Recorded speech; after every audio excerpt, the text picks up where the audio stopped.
Good evening, social media. How we doing tonight, baby? Another week is in the books, and another Friday is here, and we are ready to go, man. Oh man, is tonight is tonight's episode gonna be fucking special? You're not gonna want to miss it. We got a bunch of topics we're talking about. You're not gonna want to miss it. But before we get started, do not forget to click the link in the description of this video and be sure to click on any tab that you want and make sure that hey, if you go to True Victory and you find t-shirts that you're looking for, sweatshirts that you're looking for, make sure you use code No Mercy Sports 15 for 15% off your entire purchase. True Victory, baby. Veteran owned, veteran operated. Let them know I sent you. Look, we got a lot of stuff we're talking about, but and now it's time for the most uncut, unfiltered, and uncensored sports talk show you will find on social media. And at the end of the episode, you will know whose game this is, with everybody saying No Mercy Sports. Yeah! Nobody can stop me now.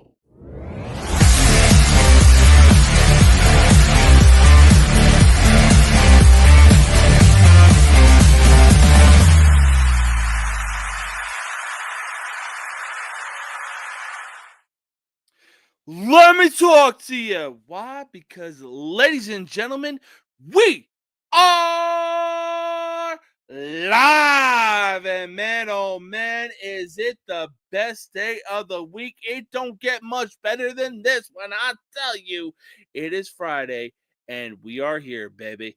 And hey, let's just jump right into it. Why? Because in just a few short weeks, we got the inaugural, I really hope I said that, inaugural meeting between Navy versus Army. Why? Because America, fuck yeah, gonna save the world every motherfucking day.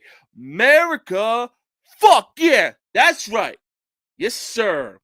The annual meeting between Navy and Army is just a week away.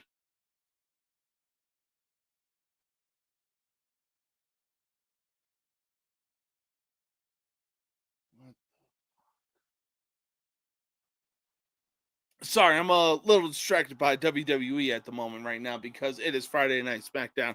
But like I said, the annual meeting between Navy and Army is just a week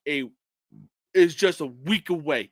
We have Championship Saturday coming tomorrow. But for right now, we are talking about Navy versus Army. And man, what a season for both teams that they have had. Navy finishing on the winning side with a record of 9-3, I believe, and Army putting down University of Texas San Antonio to finish their season 10-1.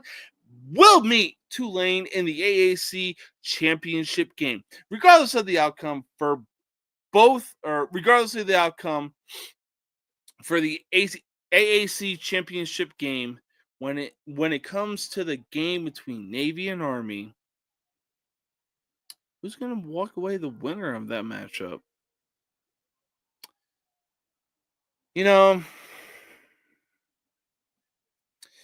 I may be in the Army, but I'll tell you what, my stomping grounds belong to the Navy. But hey, Navy, I'll tell you what, there are definitely some losses on your record right now that you shouldn't have. I mean, come on. Like, yo, what is y'all doing? You know, you lose to Rice of all teams. What the hell?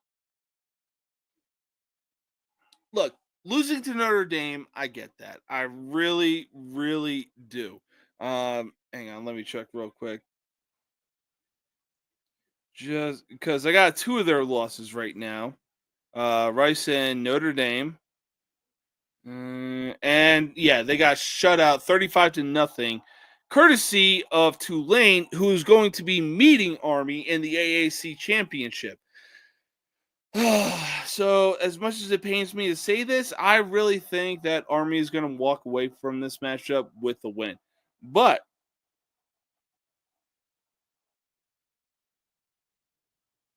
sorry, I'm trying to gain my train of thought right now. Um, but I will say this: regardless of the outcome, it was a hell of a season put on by both teams, especially by Army. Navy, they did what they needed to do. They got near double-digit wins and everything like that. But at the end of the day, like, hey, at least you're going to be going to a bowl game, you know. So that's really the only thing that matters, and it's still a successful season for Navy, regardless. Um,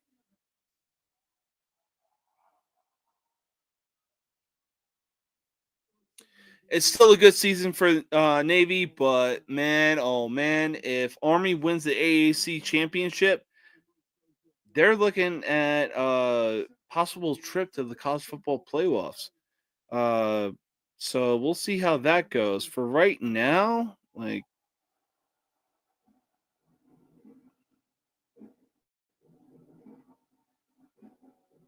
oh god. Sorry, again, distracted right now. I got WWE Friday Night SmackDown on right now, and Cody Rhodes is out here cutting a awesome promo, but had to get distracted by Chad freaking Gable. Like, dude, are you serious right now?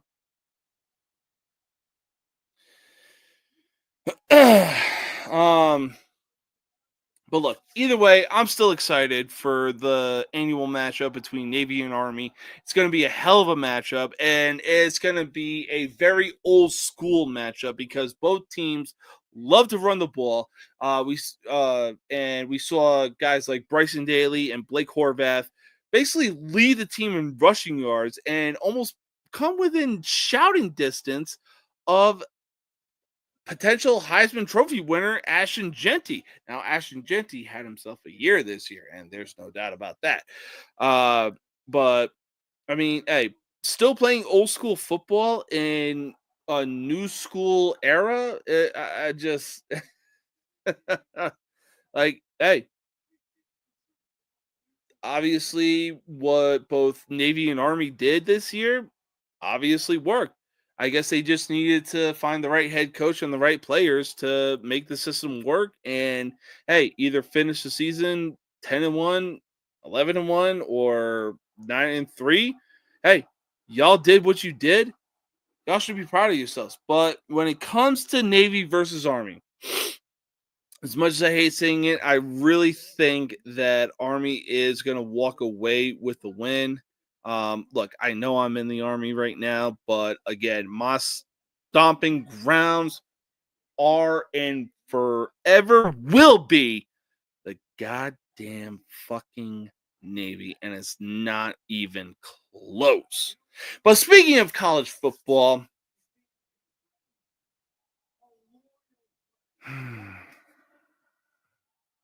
speaking of college football, there is something that really needs to be talked about right now.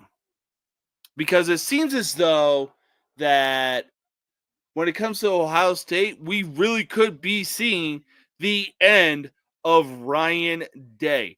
Because his time as Ohio State head coach is going to be coming to an end. Look, Ryan Day, you were cruising. I shit you not when I say this. Cruising through your schedule and only had one loss. Granted, that loss came to the hands of number one Oregon, and that's okay. However, that ain't very UCEY. Nah. But I'll tell you what. You've been on the losing end of the game between Ohio State and Michigan. So I'll tell you what. I'll give you 3 the hard way plus an extra one since you want to lose to Michigan for the last 4 fucking years. And that's not even close. This game means everything to both schools especially when it comes to this game means everything to Ohio State and Michigan fans, all right? There's no doubt about that. But since you want to sit there and look like a jackass, yeah, for the last 4 fucking years, don't let the door hit you where the good Lord split you on the way out. This was your year to fucking dog walk Michigan. They are the current reigning, defending, undisputed national champions right now. Guess what their record was? Guess what Michigan's record was going into the Ohio State game? They were at 500. Ohio State, they had 1 loss on their record. So if you ask me, I really don't think Ohio State even deserves to be in the college football playoffs right now because they lost to a rival, they lost to an unranked rival, and they only dropped 4 spots. And their prize, oh, hey, you guys are going to get Tennessee. Tennessee is going to have to go north of the Mason-Dixon line and play in God knows what the temperature is in Columbus, Ohio, because, hey, Ohio State deserves some compensation at least.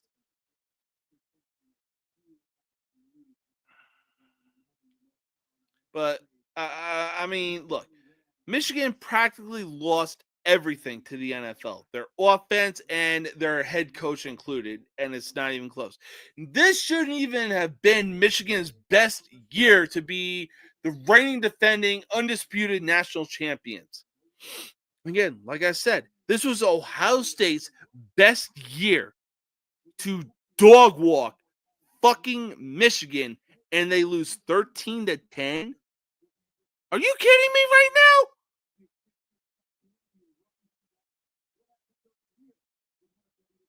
But hey, that's okay. You do you, dummy. Yeah.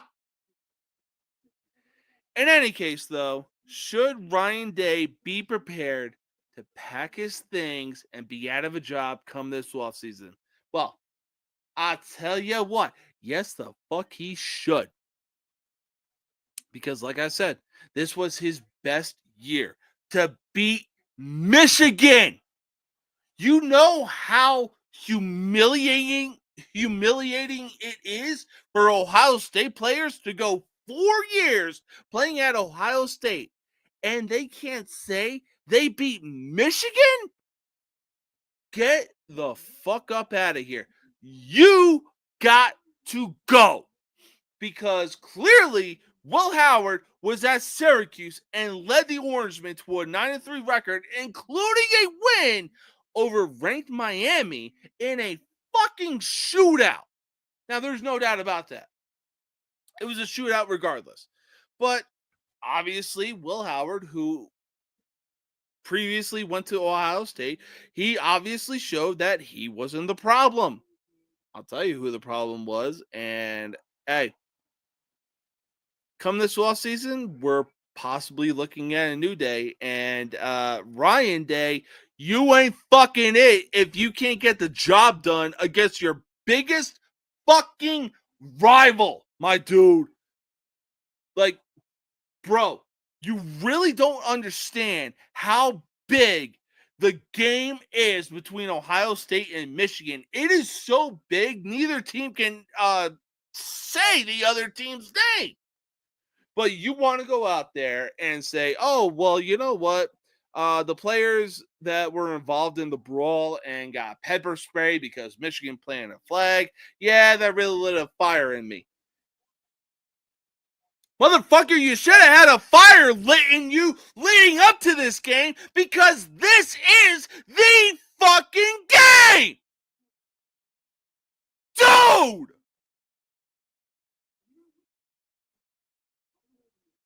You deserve. No, I take that back. if you are still at Ohio State as the head coach, I will lose my fucking shit. And it's not even close. I promise you when I say that. It's not even close. Because the last 4 years that you have been head coach, you couldn't beat Michigan. You can do whatever you want against other teams. But when Michigan goes 5-5, going into your house, and they beat you 13-3, and on top of that, this is a literal year.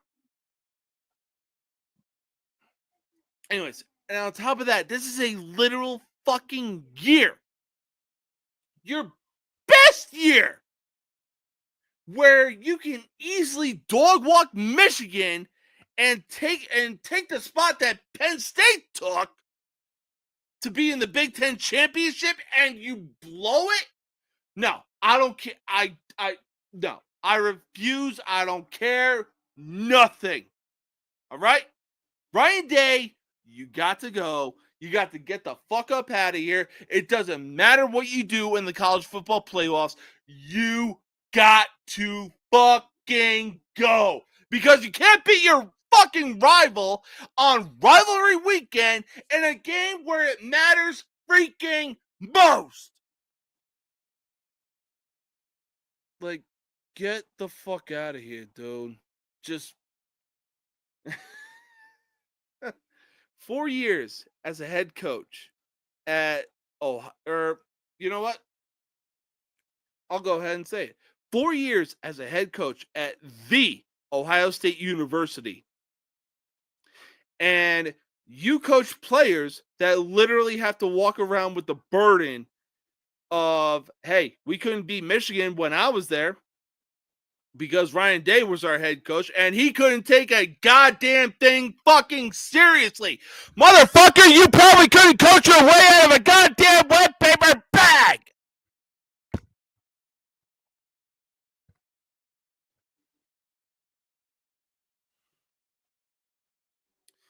In any case, though, we're going to stick with college football. Now,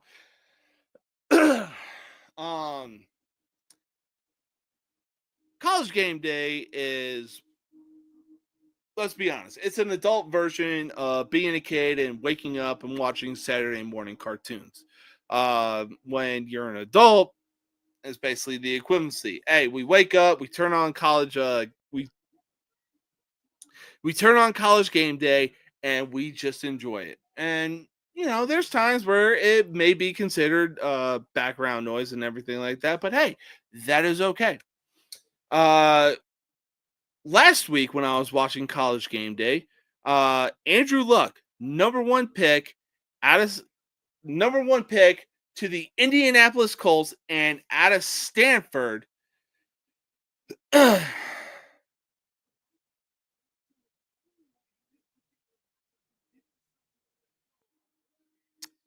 Anyways, Andrew Luck, number one pick in his QB class and former QB at Stanford. Not to mention, had big expectations when he was drafted to the Indianapolis Colts.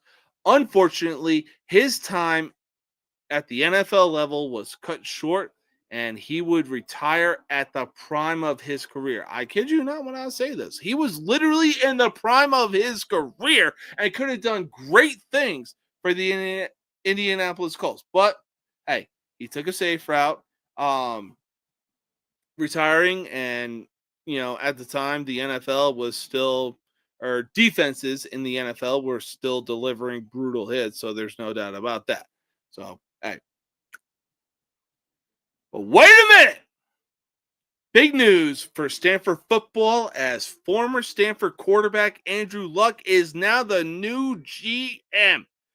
What are some things we can expect from Stanford football in the future with Luck being as a new GM? Well, I'll tell you what we can expect. We can expect Stanford to be back on the level when they had Andrew Luck under center, when they had Christian McCaffrey, basically being back in college football playoff contention. Hell, possibly national championship contention.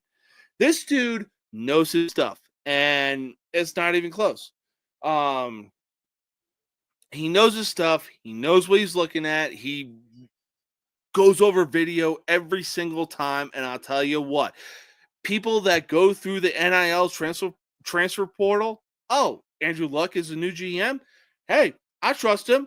I watched him at Indianapolis. Hey, let's go. Let's fucking do it. I want to be the guy that goes to Stanford and play under Andrew Luck as the general manager and put Stanford in contention. But I'll tell you what, the NIL transfer portal has worked in a lot of different ways. It really has, because we've seen teams really step up this year because they were essentially one player away, one player from being in title contention. It's a different story when I say this, but hey, take Texas, for example. New team to the SEC, the fucking standard of college football, basically the NFL of college football, and it's not even close. Texas comes in, you look at their schedule, they're 11-1, and man, I don't even know what to say. I was really expecting Texas to have the same record that Oklahoma did, finishing in the SEC, but Texas proved otherwise. Getting off track here. But yeah, look, Andrew Luck as the general manager for Stanford football just makes a ton of sense. Obviously, because he played at Stanford, went to Stanford, and yeah, but it really makes a ton of sense for Andrew Luck to be the GM of Stanford's football program. There's no doubt that he's going to recruit a lot of good players and make sure to put Stanford back into college football playoff contention. Hell, maybe national championship contention. We don't know that, but it's okay. With Andrew Luck at the helm as the general manager of Stanford, I'm expecting big things. I really shouldn't say that. First year, I'm not expecting too much from him. It's more so just going to be, okay, well, we got these players, we're taking a step in the right direction. Second year and on, the expectations continue to get bigger. So we shall see what happens with Andrew Luck as a general manager of Stanford football. But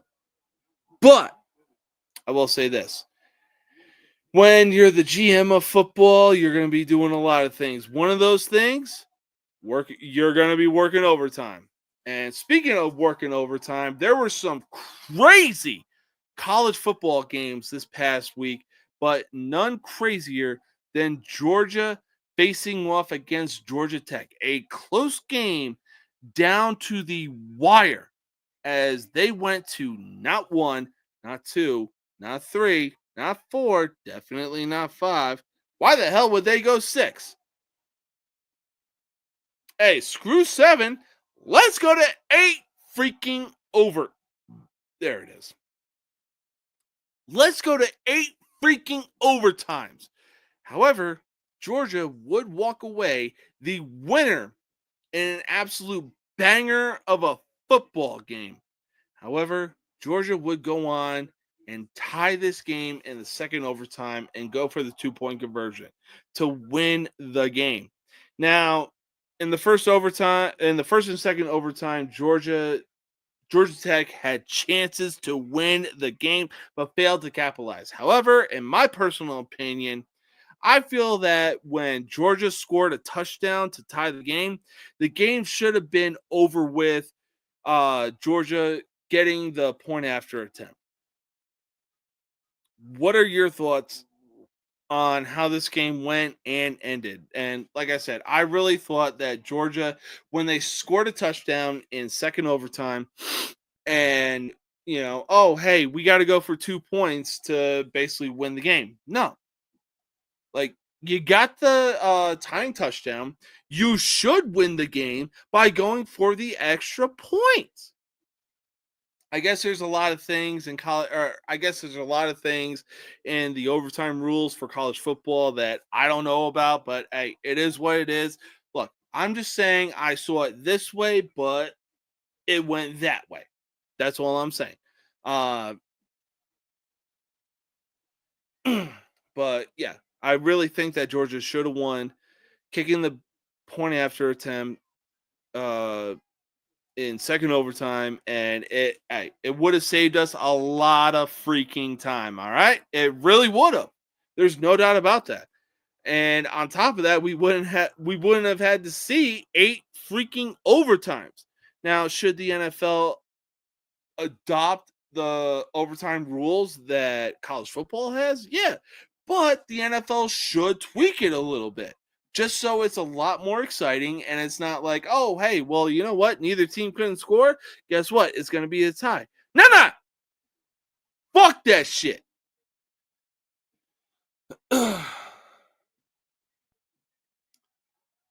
So, I mean, look, it is what it is. It was still a banger of a matchup between Georgia and Georgia Tech. All I'm saying is Georgia should have won, scoring in double overtime and going for the win with a point after attempt. That's it. But right now, we are going to take our first commercial break. We will be back in less than 30 seconds.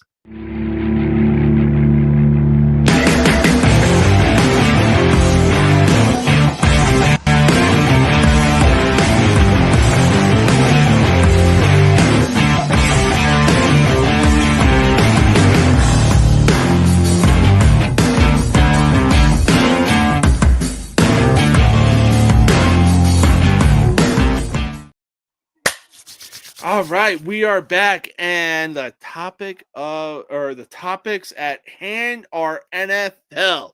Speaking of the NFL, I sincerely hope everybody had an awesome Thanksgiving. I mean, come on. There's no better way that when it comes to Thanksgiving than to indulge and just eat until your heart's contention. But speaking of Thanksgiving, we had some NFL games on Thanksgiving. And one of those games was the Lions versus the Detroit Lions versus the Chicago Bears. Now, unfortunately, the Bears would go on to lose that matchup.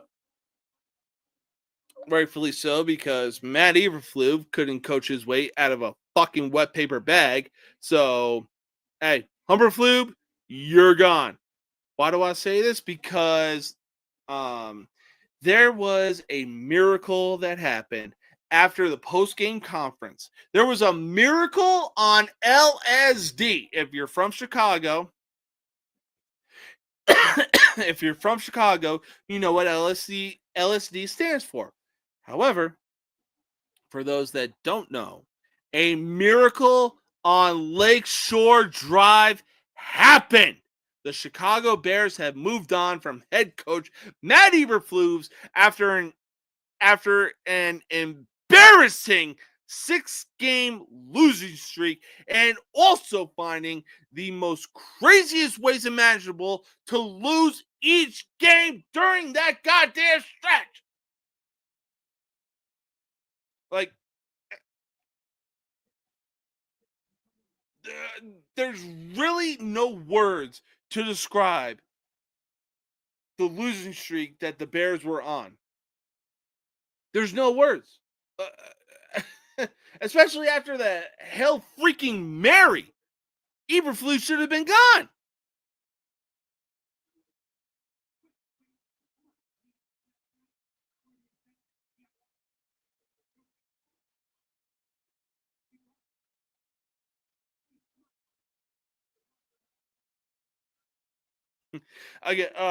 Yeah, anyways. Sorry, I'm still distracted by WWE Friday Night SmackDown right now. I got the sound on. I apologize.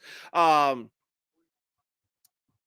the final nail in the coffin for head coach Matt Eberflus would be their Thanksgiving game against the Lions as the Bears were driving down the field with less than a minute to go and a timeout to spare.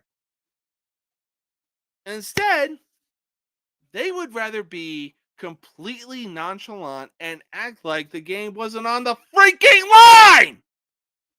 What the hell, Chicago? What the hell, guys?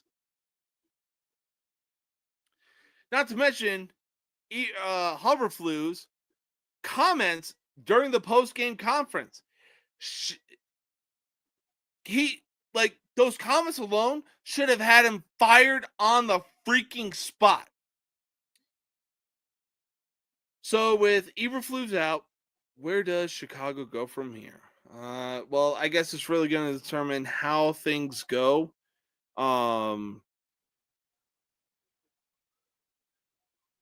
I guess it's really going to determine how things go going into their next game, which, hang on a sec.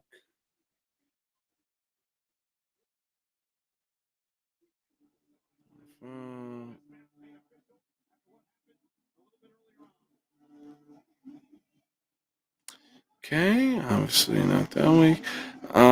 Yeah, so it's not looking good for Chicago as they go into San Francisco to take on the 49ers. Now, the 49ers did get their asses kicked to the Buffalo Bills, but that's a completely different story. Josh Allen, obviously the lead runner for MVP right now, and possibly leading the Buffalo Bills to being the best team in the AFC. Now, I know what a lot of you out there are thinking. Oh, but the Chiefs are 11-1. They're this, they're that. They're the reigning defending Super Bowl champions. Who gives a shit? They are the worst 11-1 football team in NFL history. Have you seen the freaking numbers? Like, good God, all freaking mighty.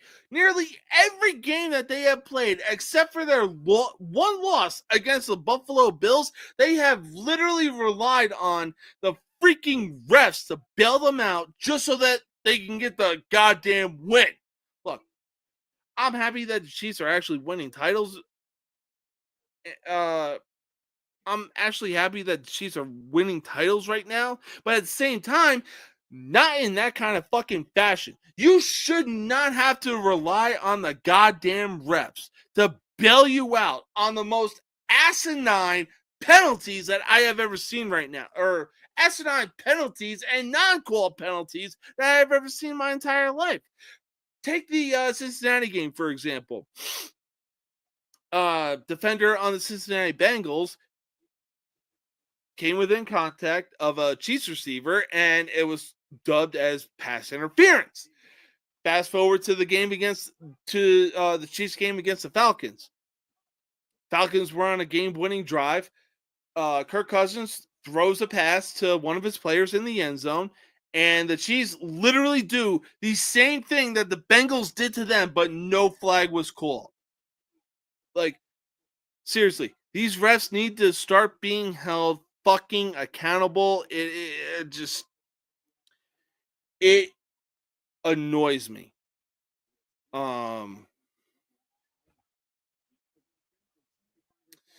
But right now, where do the Chicago Bears go from here? Well, right now they have a good lineup of talent. They got Caleb Williams under center. They got Keenan Allen. They got DJ Moore. They got Rome Odunze. They got DeAndre Swift. They got Roschon Johnson. Defense has been coming through like no other. I mean, take their game, I believe it was the first game of the season. Take their game against the Tennessee Titans where they were down 17-0, came back and scored 24 unanswered points. But right now, over the course of this 6-game losing streak that they've been on, I really have no high hopes for the Chicago Bears right now. Yes, I know I'm decked out in Chicago Cubs gear right now, but the way that the Bears have been playing, but again, this is with Matt Eberflus as the head coach and making the call. Yeah, When it comes to NFL predictions, I'm really going to have to go ahead and go with the San Francisco 49ers. Yeah. But right now, I would possibly see the Chicago Bears as the New York Jets of the NFC. They just do nothing but set a quarterback that they draft up for failure. Like, look, the numbers don't lie. Ever since Jay Cutler retired when he went to the Chicago Bears, they drafted Mitch Trubisky. They had one good season under that dude, and Cody Parkey fucked that up. If you know, you know. And then after that, they couldn't bounce back for that, and rightfully so. You know, how do you bounce back from a double fucking doink? In any case, they would go ahead and move on from Trubisky, and when it came to the draft of, I want to say 2020, maybe 2021, they would go ahead and draft Justin Fields out of Ohio State. Now, Justin Fields had some serious talent when he was at Ohio State. And when you look at the team or the players that he had to work with, man, I'm surprised he really didn't go higher. However, when he came to the Chicago Bears, the dude was immediately set up for failure. But he did have flashes of like, oh, hey, I can be your face of the franchise. I have the flashes. Just give me some weapons and give me an offensive line. What happened, though, after 4 years of Justin Fields? After a 7-10 record, I want to say last year, the Bears let Justin Fields walk. Now, yes, he is sitting on the bench with the Pittsburgh Steelers. Why? Because apparently Russell Wilson wants to ball the fuck out after an abysmal year, maybe even 2 years at Denver. And I guess Mike Tomlin wants to be a fucking quarterback whisperer for somebody like Russell Wilson. But in any case, Justin Fields was showing some serious flash as the quarterback under center for the Chicago Bears. Wow. But to go 7-10 in your final year, at least get a 1-year fucking extension to be like, hey, this is what I can really do when you put some weapons around me. Now, because Justin Fields was under Matt Eberflus and they decided to draft Caleb fucking Williams under Matt Eberflus, we're now seeing that Justin Fields wasn't the goddamn problem. It was the goddamn head coach. And even the offensive coordinator, Shane Waldron. Because the one thing that the Chicago Bears should have done before bringing that dumbass in was looking at the interview that Jackson Smith and Jigba was doing, and he was literally there when Shane Waldron was the offensive coordinator for the Seattle Seahawks. And it was basically the equivalency of, hey, 50 Cent, say one nice thing about Ja Rule. He's alive. There's that. Like, the dude really couldn't come up with one nice thing to say about Shane Waldron. And obviously the offense showed when he was the offensive coordinator for the Chicago Bears. I mean, it's mind-boggling that front offices really look at these guys and are like, no, you know what? The quarterback is a problem. You know, we found the right guys to bring the quarterback that we got into the right system, but they can't perform. No, it's definitely no, the fuck it's not. It is the head coach and the goddamn offensive coordinator. Hell, look at what Sam Darnold is doing with Minnesota right now. The dude completely revitalized his career. Look what Baker Mayfield is doing in Tampa Bay right now.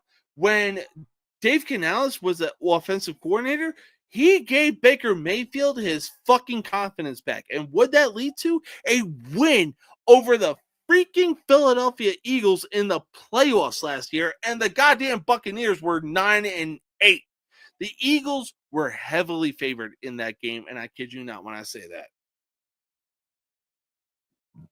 But we shall see where Chicago goes from here. Look,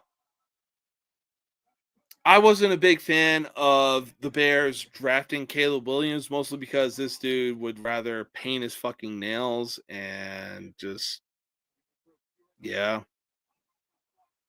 I mean, I know he more than likely worked with a offensive line that are at USC that was probably worse than Chicago's, and somehow he still won the Heisman. But at the same time, it's like, bro, you were picked as like the new face of God. You were picked as like, hey, this is the direction we're going in, and you're the face of the franchise. But when you consider what he was doing during the off season, I want part stag. I want to go from 13 to 18 and be the only Chicago Bears player that wears the number 18. Like, dude, you were doing a lot of things that it was like, yeah, got the feeling that you ain't it, man. Hey, Maddie, it's going good, man. How you doing? We're approaching championship weekend with conference championships right now. We got some conference championships on right now, man. Plus, it's Friday. It's Friday. That's all I gotta say about that. Oh, okay. And speaking of championship weekend, we got Army striking first blood, going up 7-0 on Tulane. But we're going to go ahead and see how that plays out. We'll get to some predictions in just a bit, but for right now, we are going to still stick with the NFL. Now, from the NFC North to the NFC East, since Eli Manning retired, the Giants have only been good at one thing and one thing only, and that is making the worst decisions fucking possible. They draft running back Saquon Barkley in the 2018 draft, and it seemed as though there was something there to look forward to with him in the backfield. Unfortunately, it would be a short-lived 4 years, as Barkley would practically be the sole reason that the Giants made the playoffs in 2022. So, decision time for the New York Giants. Do you pay Daniel Jones for having literally one good year since he's been the quarterback, which was in 2022, or give Barkley a well-deserved contract for being the literal fucking reason that the Giants even have an offense and were able to put points on the board? Tell you one thing, though. Spoiler alert. The Giants decided to go with paying Daniel Jones a 4-year, $160 million guaranteed contract. I don't think it was fully guaranteed, but you get the gist of it. And after 2 of those 4 years, he would be benched one day and then cut the next. Meanwhile, Saquon Barkley goes to the Philadelphia Eagles, arguably the Giants' biggest rival. Now, you would think he's back at his Penn State. You would think he's back at Penn State University the way that he's been playing this season. So, did the Giants shoot themselves in the foot for letting a guy like Barkley walk and paying Daniel Jones a 4-year, $160 million contract? Yes, the fuck they did. Yes, the fuck they did. I really don't know how to even just. Yeah, I can see Georgia beating Texas. Look, as good as Texas was this year, this is their first year in the SEC Championship. So I really wouldn't be surprised. And this is a champion or conference championship where Georgia has experience. So I really wouldn't be too surprised if Georgia gets the win. But I do have Georgia winning. Anyways, back to the NFL. Yeah, the Giants completely shot themselves in the foot, letting a guy like Saquon Barkley walk. Hell, you could have even had fucking Tommy DeVito under center and still given Saquon Barkley a goddamn contract. At least then, we're at least going to suck, but hey, we'll have some fucking fun with it. Jesus, Marion freaking Joseph. I mean, I have texted my mother on numerous goddamn occasions over the course of this season, asking her, there is no way that when you were growing up that the Giants were this fucking bad. And I witnessed the Giants winning 2 Super Bowls in my fucking lifetime. Both of them against the goddamn Patriots. Oh shit, Army came to play. Tulane, you might be out. Defense is there, man. Army is feeling themselves right now. Georgia does need this game. Yes, I completely agree, Manny. I really completely agree. But yeah, the Giants front office was insanely stupid for letting Barkley walk and instead, hey, let's give Daniel Jones a $160 million contract. You know the front office is bad because I witnessed a behind the scenes clip of general manager Joe Shane being in the office and during the draft. Okay, girls. Okay, son. You know, we got our pick coming up. Who should we go after? I'm thinking this guy. His daughters. No, let's go and get JJ McCarthy because he's such a cutie. He looks like a younger Zach Wilson. His son, Joe Shane's son, is the only dude that actually made some fucking sense. No, let's go after Jane Daniels. No, let's go after Malik Neighbors because they can actually freaking ball. I'm sorry, but after that clip alone, Joe Shane ain't fucking it if he's got to ask his son and his daughters of like, oh, hey, who should we get? You see the talent, dude! Watch some fucking tape every now and again. Holy shit! Ray Charles could make a better decision than you. Oh my God. I swear to freaking God. Hell, I might have another seizure just because of the season that has been going that is for the New York Giants. Jesus, Marion freaking Joseph. I'll tell you what, though. Let's move on from the NFC East and the New York Giants because things in the NFC South are starting to really heat up. Now, granted, the Carolina Panthers are on the verge of being eliminated from the playoffs, sitting at 3-9. But Panthers quarterback Bryce Young is really starting to show some promise.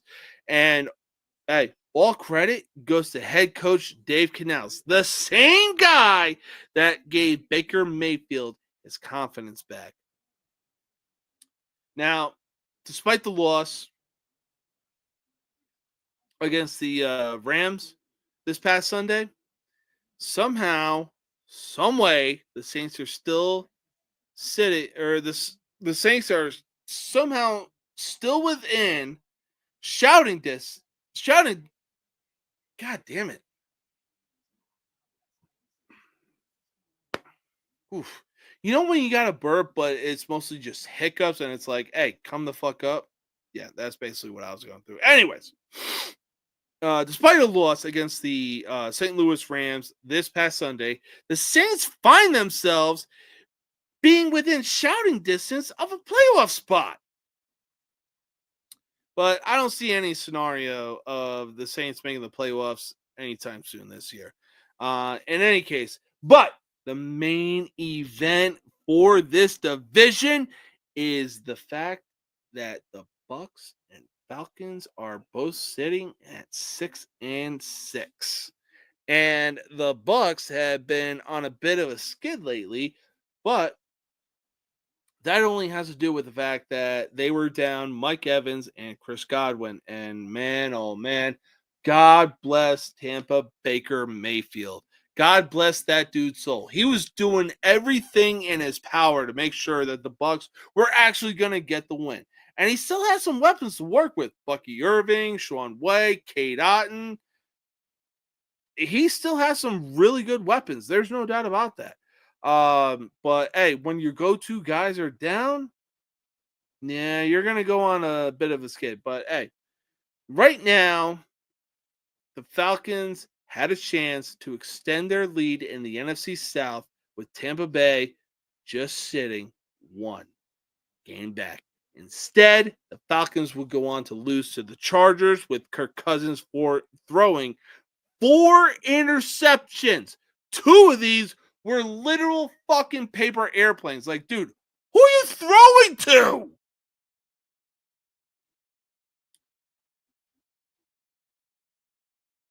Uh-oh. We got a pick 6. We got a pick 6. Oh, I thought Army was going to have a pick 6, but man, they're in shouting distance of going up 14-0 on Tulane. Oh, wow. Okay, it wasn't a pick 6. It was a brilliant run play ran by Army. Man, dude took off like, to quote Gus Johnson, this dude took off like he got running away from the cop speed.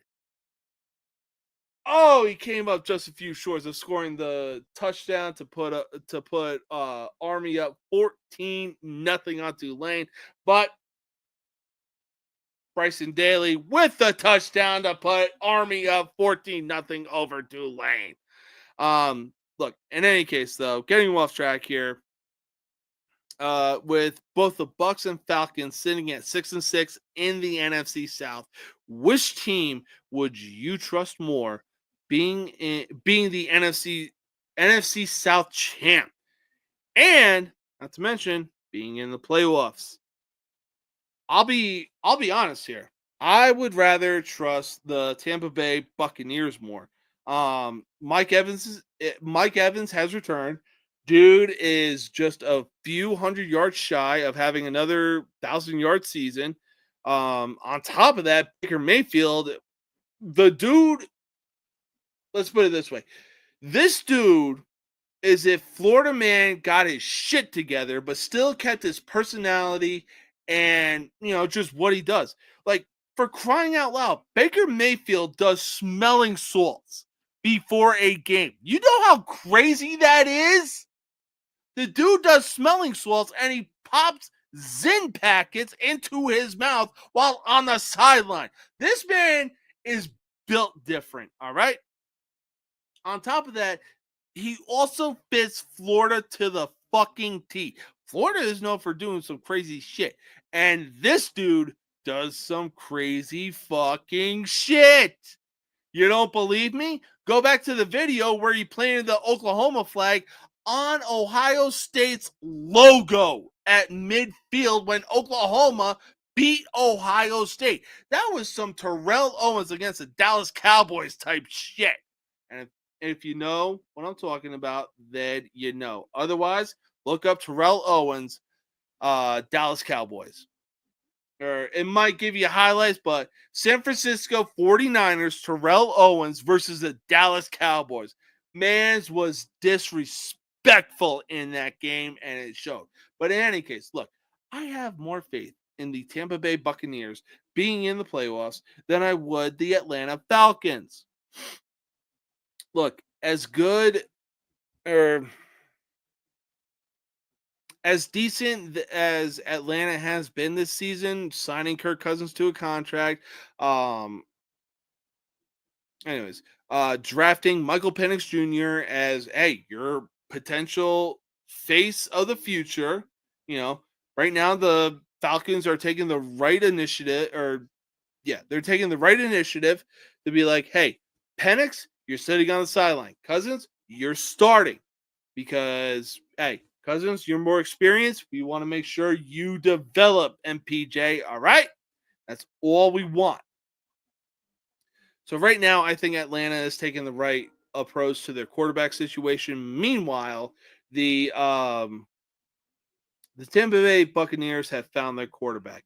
Right now, everybody just needs to stay healthy for the Bucs, and if they do stay healthy, watch out. They will be a dangerous team come playoff time. Hell, last year they eliminated the heavily favored Philadelphia Eagles, and this was the same Bucs team that finished 9-8. But man, oh man, like the more that the game went on, the more that Baker Mayfield was gaining some serious confidence, and it wasn't even close. Now this year, it's really safe to say that Baker Mayfield really has his confidence back. So I truly believe in Baker Mayfield and the Tampa Bay Buccaneers to be some serious contenders in the playoffs. Maybe, when I say this, look, I actually mean maybe, possibly Super Bowl contenders. Oh, get the fuck out of here. Go Navy! Beat Army! But also, yes, Mike Evans is definitely a Hall of Famer, and there's no doubt that Mike Evans is easily the greatest Tampa Bay Buccaneer to walk this earth. Now, I know they had Michael Allstott. They had a bunch of players walking that earth. But right now, the fact that Mike Evans has spent his entire career with the Tampa Bay Buccaneers and has had constant 1,000-yard seasons. I'm pretty sure he's been having 1,000-yard seasons since he got drafted by the Tampa Bay Buccaneers. Look, in my opinion, Mike Evans, yeah, easily the greatest Tampa Bay Buccaneer of all freaking time. But I will say this. There's a lot of things that are going on right now for college football. We got conference championships both tonight and tomorrow, and it's going to be some good ones. You're not going to want to miss it. However, we got some predictions that we got to make. Look, I understand that there's 2 conference championship games that are going on right now. There's still some time to make some predictions. But since it is college football, be sure to check out the show College Sports Villains every Thursday night at 8 p.m. Eastern Standard Time. You're not going to want to miss it. We're taking our final commercial break. We'll be back. Just you wait. I'm a bad guy, the one you love to hate. Andrew Anderson, spitting truth that just can't wait. Got a podcast, like a punch right to your face. College sports villain, taking it over the place. I bring the facts whether you like it or not. Dropping truth bombs, giving it all I got. They call me a villain, well, I wear that badge with pride. Nothing but secrets they try to hide. I'm rocking my veins, rebellious to the core. I won't back down, won't take it anymore. The bad guy of the podcast world, that's me. Unleashing the truth, setting it all free.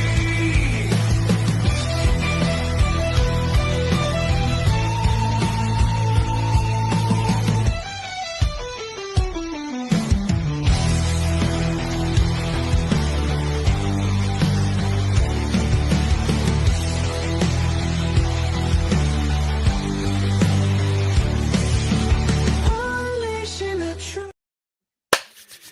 All right, so championship weekend is officially here, and we got 2 conference championships on right now. 1,000-yard season, 1,000 yards every year, and the only 475 yards, man. With Baker Mayfield under center, that ain't nothing for Mike Evans. Man, you already know Baker's going to want to go to Evans just so he can get that 1,000-yard season. I'll tell you what. Well, right now, it is championship weekend. We got 2 conference championship games on right now. We got Tulane versus Army for the AAC Championship, and Army right now find themselves up 14-0 on Tulane as we go into halftime. Granted, there's there's 7.5 minutes left in the half, but with Army up 14-0, and they're running an old school offense in a new day and age type of offense. I really see Army walking away with the win over Tulane and becoming the AAC champions. Now, next conference game up, we got number 20th ranked UNLV going into Boise to take on the Boise State Broncos. And holy shit, it's fucking cold because you can already see their goddamn breath. Right now, Boise State find themselves up 7-0 right now and try to drive down the field. They are currently challenging. Oh, dear God. Well, you know what? That'd probably be me as well because they're showing some shirtless guys in the crowd right now in Mountain West type winter. This ain't Midwest. No. They're in mountain type of winter. So, okay. So right now the refs determined that, hey, the dude that caught a pass didn't get far enough, but hey, give it to hopeful Heisman winner Ashton Genty, who literally just stands in the backfield standing there menacingly. If you know, you know. But Boise State would go on to get the first down. Now, right now, the way that Boise State is playing, hey, it wouldn't surprise me if the Broncos get the win over UNLV to become the Mountain West champion. So I'm still sticking with Boise State. Now, apologies. Now, Boise State going deep.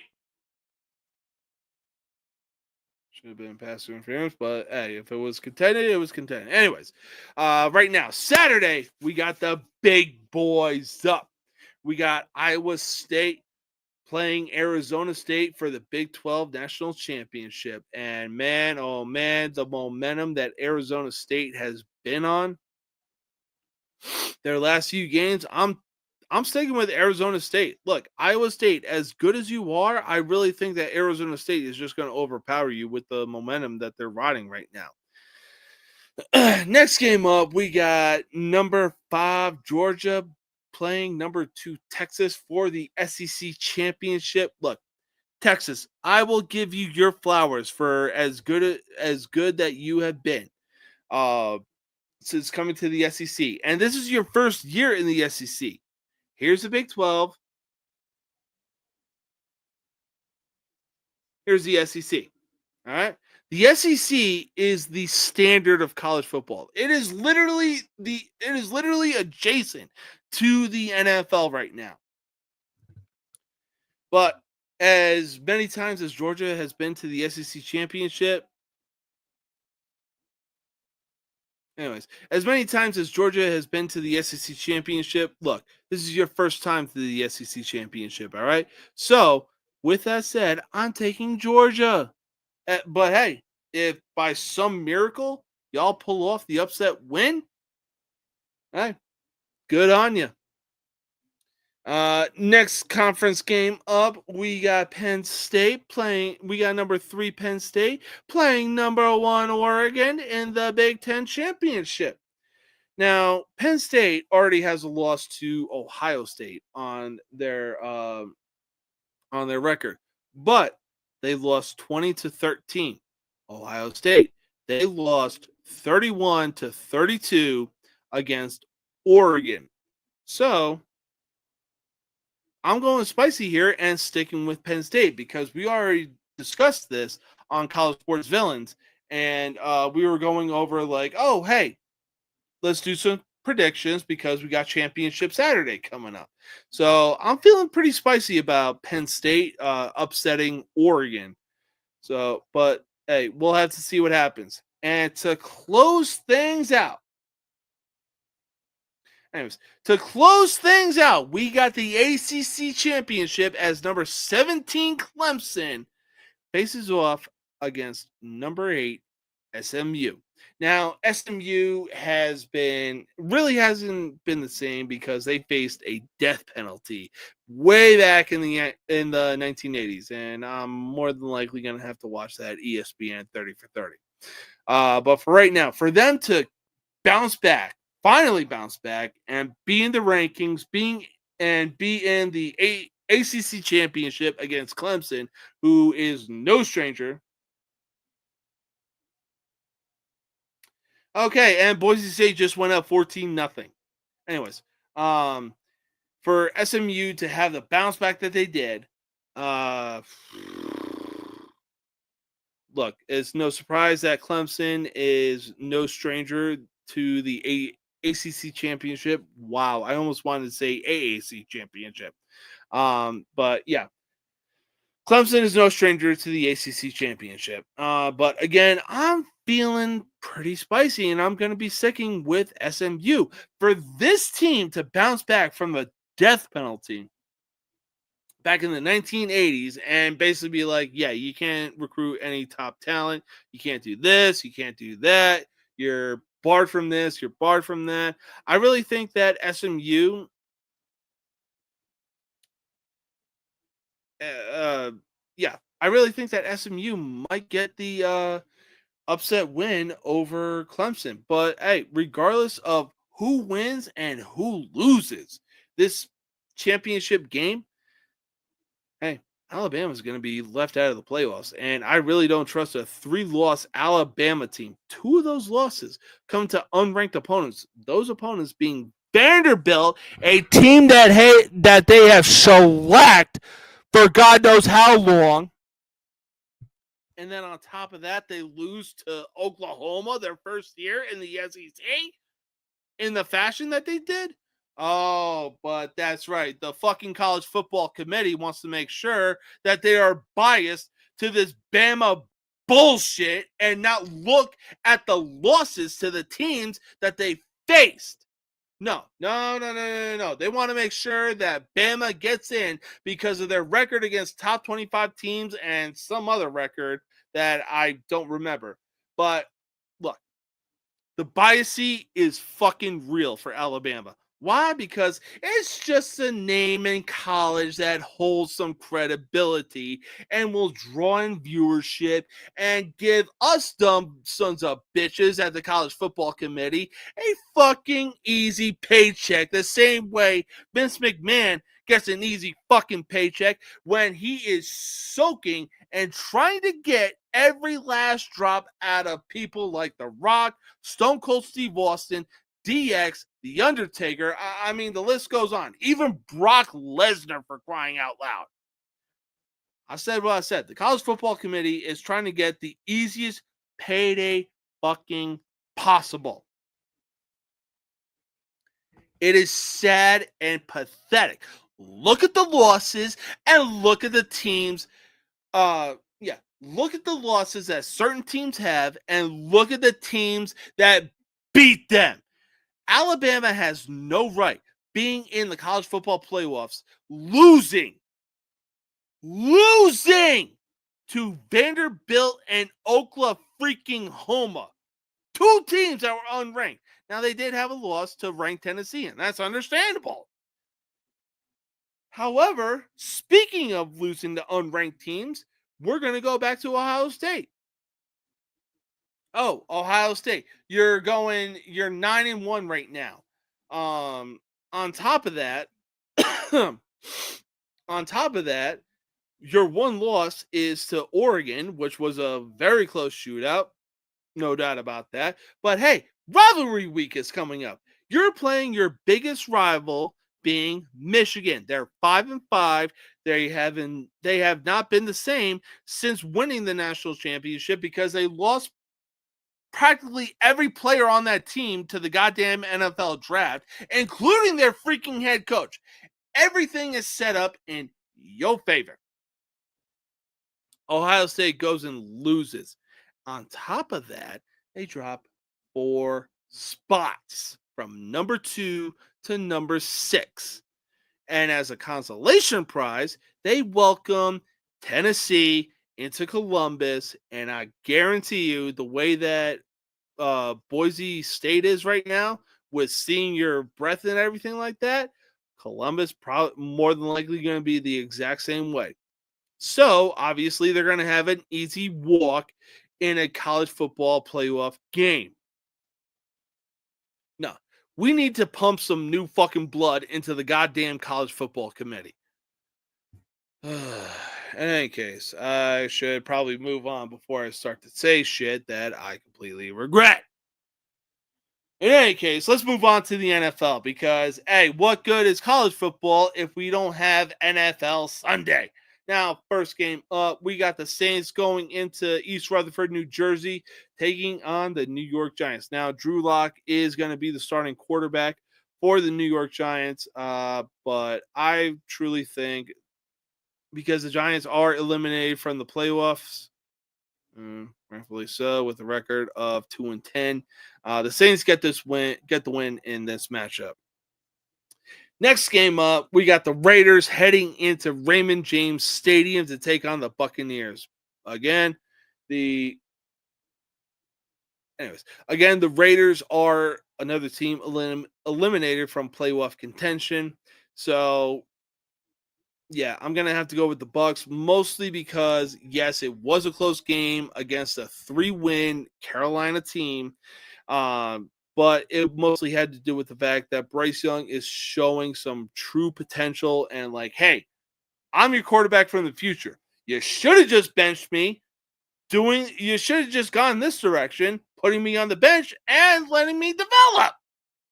But hey, it is what it is. In any case, I'm still going to take the Buccaneers over the Ravens, over the Raiders, because Baker Mayfield, man, and obviously Mike Evans, Bucky Irving, Sean White, Kate Otten. I mean, not to mention Vita Vea on the defensive front, and yeah, the dude is going to cause some problems for the Raiders' offensive line. There's no doubt about that. Anyways, next game up, the Chicago Bears head over to San Francisco to take on the Niners. This is definitely a game that the Niners need to bounce back from, especially after taking a 35-10 loss to the Buffalo Bills. And after a play where Josh Allen threw a pass to Amari Cooper, and Cooper was like, hey, Allen, take it. And Allen ran for the touchdown. Anyways, I'm taking the 49ers in this game. Next game up, we got a matchup of the AFC North. Easily the most competitive and probably deadliest division in the AFC. Regardless of the record that you have in the AFC North, when it comes to playing each other, you best believe that it's going to be competitive. In any case, the Browns head into Pittsburgh to take on the Steelers. The Browns are on the verge of being eliminated from the playoffs, sitting at 3-9. However, the Steelers are sitting at 9-3, and somehow they found some fucking magic with Russell Wilson under center. But you know what? I'm going to take that magic and run with it, as I got the Steelers over the Browns. Anyways, next game up, we're going to the NFC as the Atlanta Falcons head over to Minnesota to take on the 10-2 Minnesota Vikings. Now, the Falcons are currently sitting at 6-6, and this is a definite game where Atlanta needs to bounce back if they want to keep it competitive with the Tampa Bay Buccaneers in the NFC South. However, I don't see it that way. Sam Darnold is looking like he could win comeback player of the year, and it's not even close. So, with that being said, I'm going to take the Minnesota Vikings in this. Oh, boy. This is an interesting matchup. Now, the Panthers despite being at 3-9, still have a chance at actually making the playoffs. Especially with the way that Bryce Young has been playing. They just need to win out. Their first game up, if they want to win out, is against Philadelphia, who is currently on an 8-game win streak right now. I'm taking the Philadelphia Eagles. Why? Because they finally started utilizing Saquon Barkley in the best way possible. And if they didn't start using Saquon Barkley if they didn't start utilizing Saquon Barkley, they more than likely wouldn't be on an 8-game win streak. I realize that they have weapons like Jalen Hurts, A.J. Brown, Devontae Smith, Dallas Goedert. They have the number 1 defense in the league. Oh my God. But if they didn't start utilizing Saquon Barkley like they should have through their first 4 games, A, Nick Sirianni wouldn't be in the hot seat. B through Z, he more than likely would have been mocking the fucking Eagles fans, and then have to bring his son up to the post-game conference and be like, oh, boo-hoo, woe is me, feel bad for me. Bro, you were on the verge of being fired.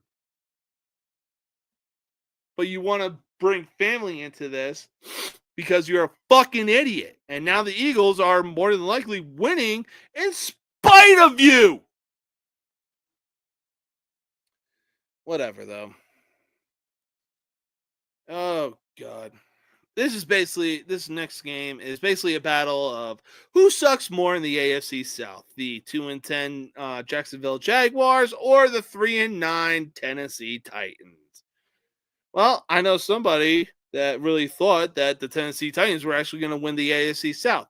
So, until I get an ESPN update of CJ Stroud being out for the season, Nico Collins being out for the season, Tank Dell being out for the season, Joe Mixon being out for the season, and Stephon fucking Diggs being out for the fucking season,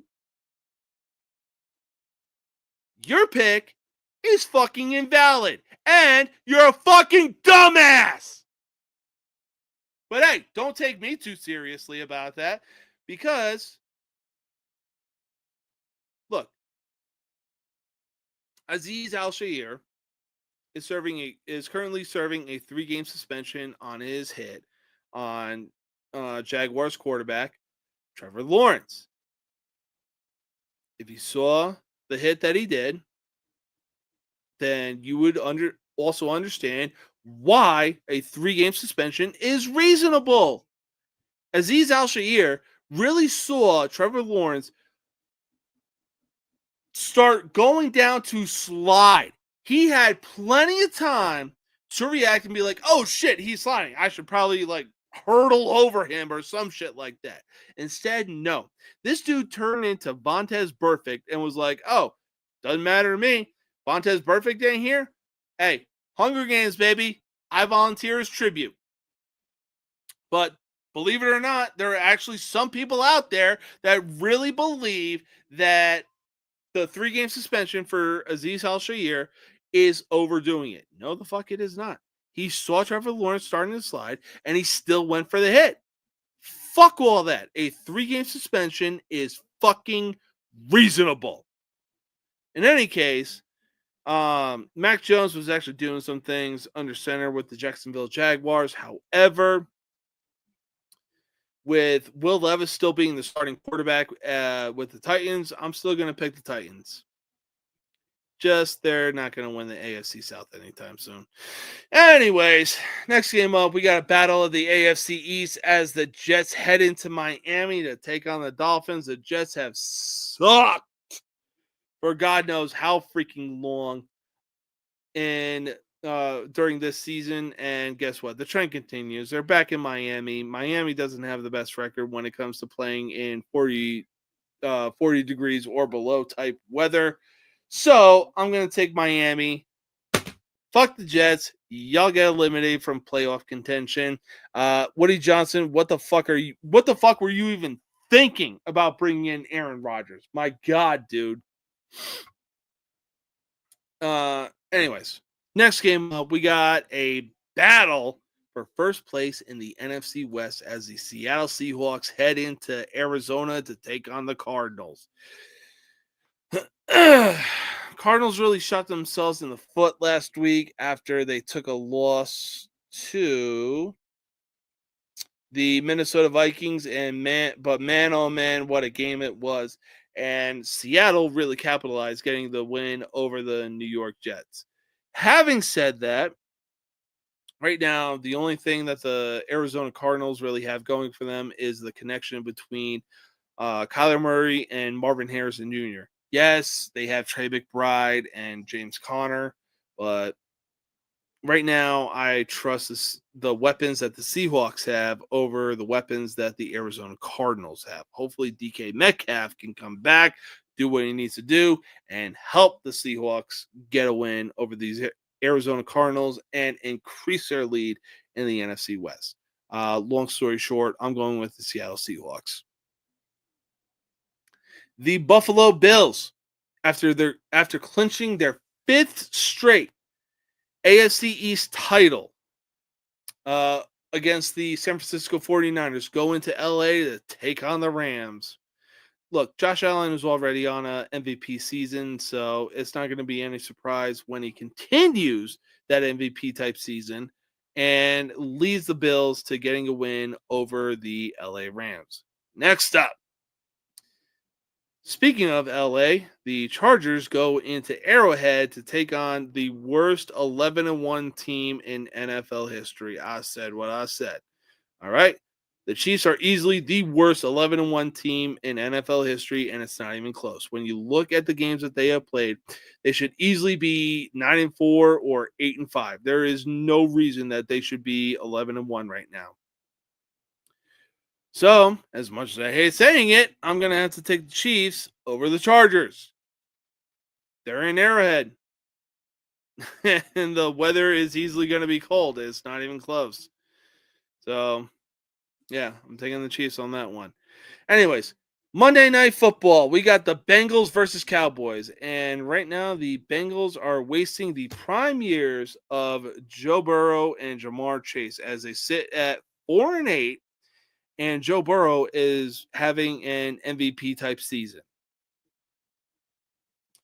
Man, Bengals, y'all need to make some moves this offseason if you actually want to do something and be back in contention for a Super Bowl. Like the same way y'all were back in 2021 when you erased a 18-point deficit in Kansas City against Kansas City. So if you actually want to do something, you better make some moves this offseason, and you better make the right draft picks and just build around fucking Joe Burrow. Because if you don't, you're wasting this dude's career.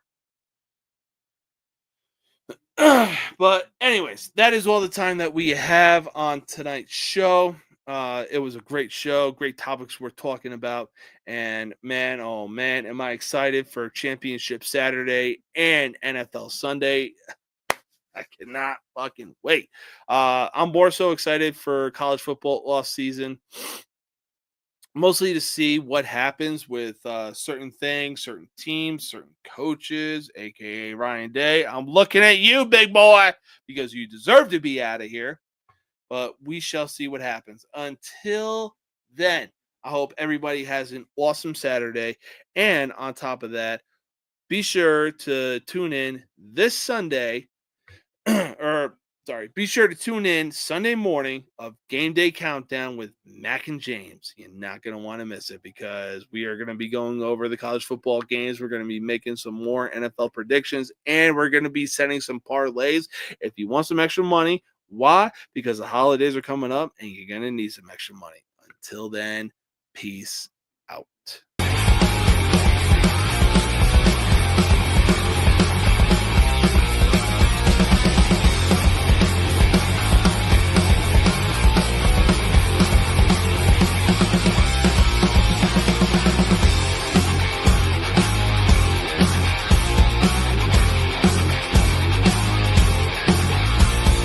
I